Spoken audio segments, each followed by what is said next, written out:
सरिता शर्मा जी।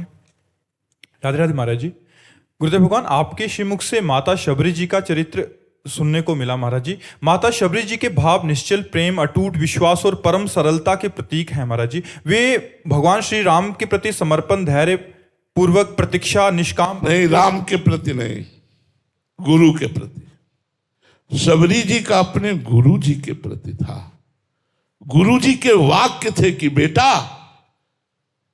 तुम उदास मत हो, मैं अपने तप और भजन के प्रताप से जिस परमधाम परब्रह्म परमात्मा को प्राप्त करने जा रहा हूं, मैं आशीर्वाद देता हूं, वही परब्रह्म परमात्मा स्वयं चल कर आएगा और तुम्हें यहां साक्षात्कार कराएगा।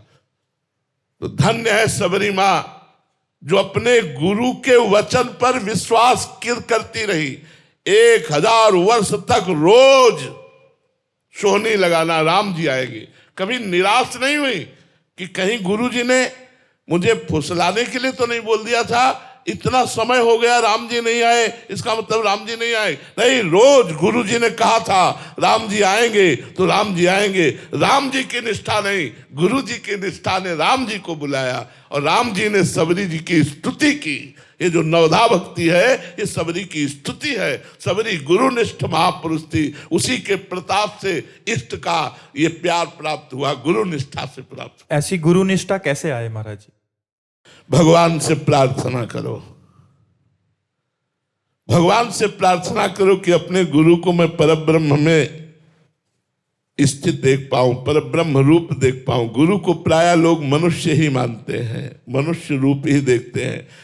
कहेंगे जरूर कि गुरुर ब्रह्मा गुरुर विष्णु गुरुर्देव महेश्वरा, गुरु साक्षात परब्रह्म तस्मै श्री गुरुवे नमः।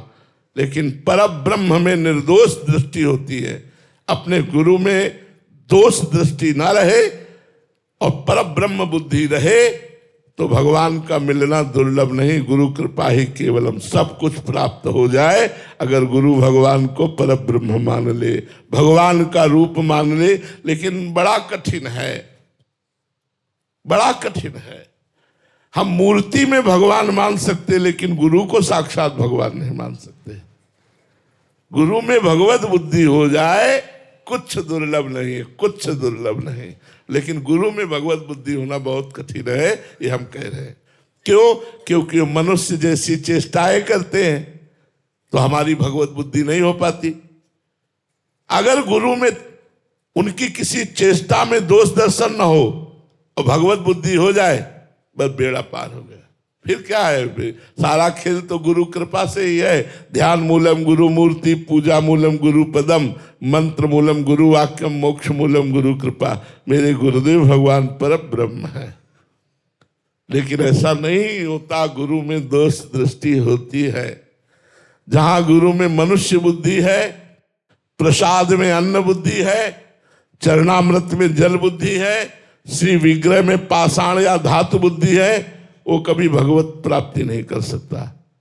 गुरु में ब्रह्म बुद्धि हो जाए, साक्षात भगवान गुरु रूप में पधारे हैं। बंदो गुरुपद कंज कृपा सिंधु नर रूप हरि, महामोह तम पुंज जासु बचन रवि कर निकर। जे गुरु चरण रेणु अनुरागी, ते लोकहु बेदहु बड़ भागी। जे गुरु चरण रेणु सिर धरहि, ते जन सकल विभव वश करहि। गुरु के चरणों का अनुराग पैदा हो जाए, दुर्लभ क्या, इष्ट तो पीछे डोलेगा। अगर गुरु भक्ति है तो गुरु प्रसन्न साहब अनुकूला, साहब तो पीछे डोलेंगे, गुरु को पकड़ लो।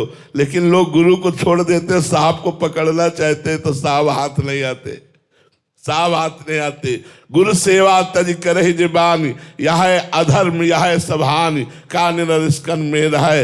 मंत्र लिया और गुरु की अवहेलना करके गुरु को छोड़ दिया, अवज्ञा कर दी, अब तो सब हो जाएगा, कुछ नहीं होगा, माया बांध के पटक देगी, संसार के भोगों में ही रहोगे। भगवान के साक्षात्कार की योग्यता तो गुरु कृपा दुलार से आती है। गुरु कृपा दुलार कर देते हैं, माया हट गई और भगवान का साक्षात्कार हो गया।